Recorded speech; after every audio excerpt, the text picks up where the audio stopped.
Baik, bismillahirrohmanirrohim. Assalamualaikum warahmatullahi wabarakatuh. Sebelumnya izin memperkenalkan diri.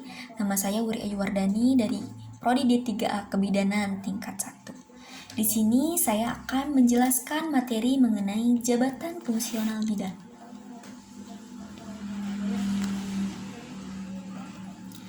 Pengertian jabatan fungsional bidan sendiri adalah kedudukan yang menunjukkan tugas, tanggung jawab, wewenang, dan hak seorang pegawai dalam rangka suatu satuan organisasi. Pembagian jabatan sendiri terbagi menjadi dua, yaitu jabatan fungsional dan jabatan kultural. Selanjutnya ada arah pengembangan jabatan fungsional. Contohnya seperti mendukung pembentukan profesionalisme PNS. Selanjutnya ada keuntungan jabatan fungsional. Contohnya seperti peluang memperoleh kepangkatan lebih tinggi. Selanjutnya ada jabatan fungsional, di mana jabatan ini terbagi menjadi dua, yaitu bidan terampil dan bidan ahli.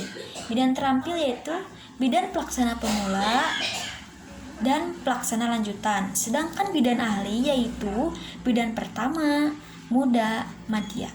Selanjutnya ada aspek jabatan fungsional bidan.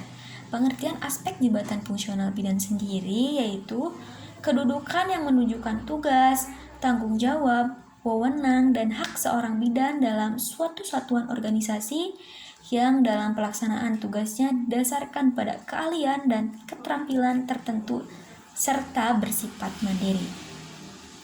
Jabatan fungsional bidan sendiri terbagi menjadi dua, yaitu bidan ahli dan bidan terampil.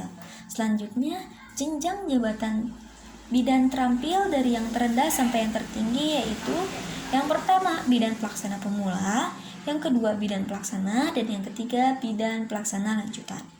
Sedangkan selanjutnya jenjang jabatan bidan ahli dari yang terendah sampai yang tertinggi.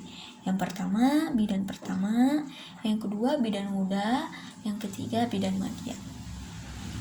Selanjutnya jenjang jabatan pangkat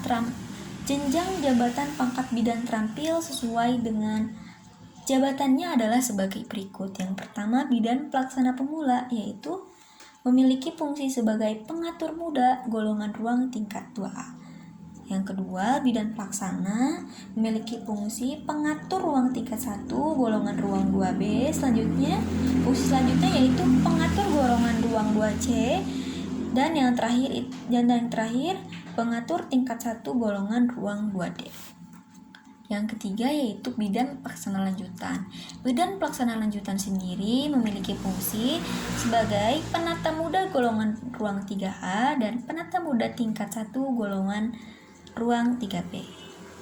Yang keempat, bidan penyelia memiliki fungsi penata golongan ruang 3C dan penata tingkat 1 golongan ruang 3D. Selanjutnya ada jenjang pangkat bidan ahli sesuai dengan jabatannya adalah sebagai berikut. Yang pertama bidan pertama, yang kedua bidan muda, dan yang ketiga bidan madya.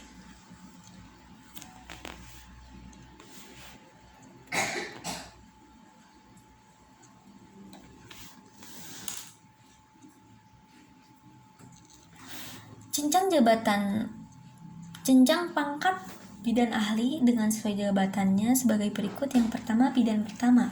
Bidan pertama ini memiliki fungsi penata muda golongan ruang 3A.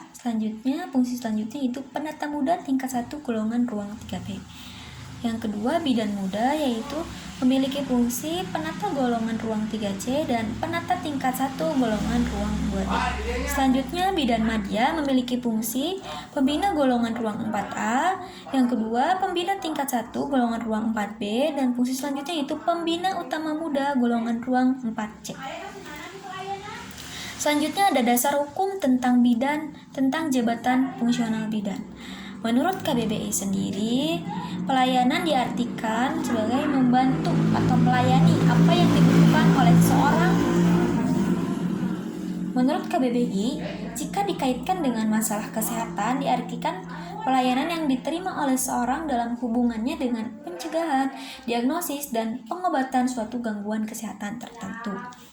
Selanjutnya ada latar belakang sistem legislatif tenaga bidan Indonesia.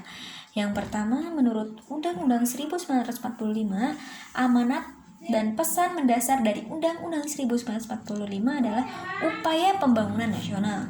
Dan yang kedua, ada bidan erat hubungannya dengan penyiapan sumber daya manusia sepanjang siklus kehidupan wanita.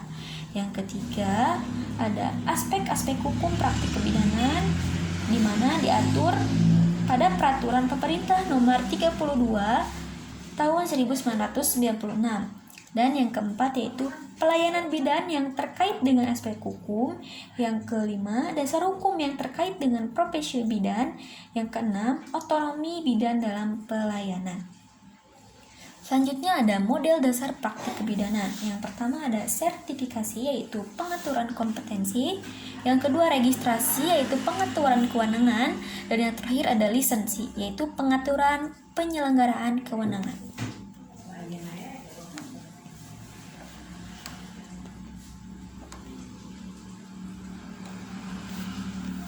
Selanjutnya ada pengembangan karir bidan berkaitan dengan jabatan fungsional bidan.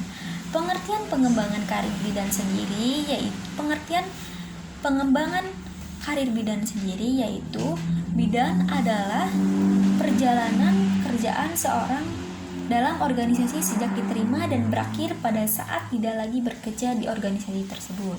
Untuk tujuannya sendiri yaitu yang pertama mendapat persyaratan mendapati posisi atau jabatan tertentu, yang kedua mengusahakan perkembangan karir, dan yang ketiga ada peraturan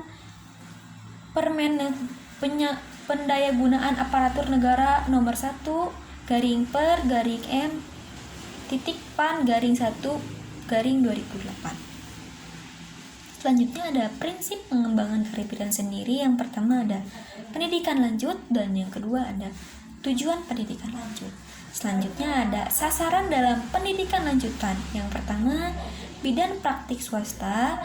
Yang kedua, bidan berstatus pegawai negeri. Yang ketiga, tenaga kesehatan lainnya. Yang keempat, dukun beranak. Yang kelima, masyarakat umum. Dan selanjutnya ada jenis pendidikan lanjut, yang dimana jenis pendidikan lanjut ini terbagi menjadi dua, yaitu pendidikan formal dan pendidikan non formal. Selanjutnya jabatan fungsional bidan sendiri terbagi menjadi dua, yaitu jabatan struktural dan jabatan fungsional.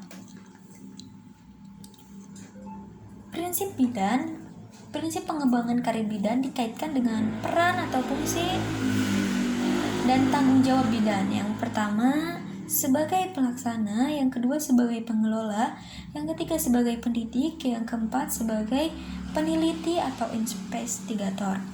Fungsi bidan sendiri yaitu sebagai fungsi pelaksana, yang kedua sebagai fungsi pengelola, dan yang ketiga fungsi pendidik, dan yang terakhir sebagai fungsi peneliti.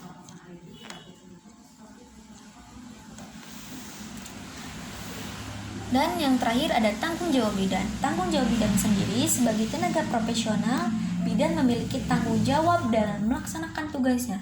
Antara lain, yang pertama ada tanggung jawab bidan terhadap undang-undang, yang kedua terhadap pengembangan kompetensi, yang ketiga terhadap penyimpanan catatan kebidanan, yang keempat terhadap keluarga yang dilayani, yang kelima terhadap profesi, dan yang terakhir terhadap masyarakat.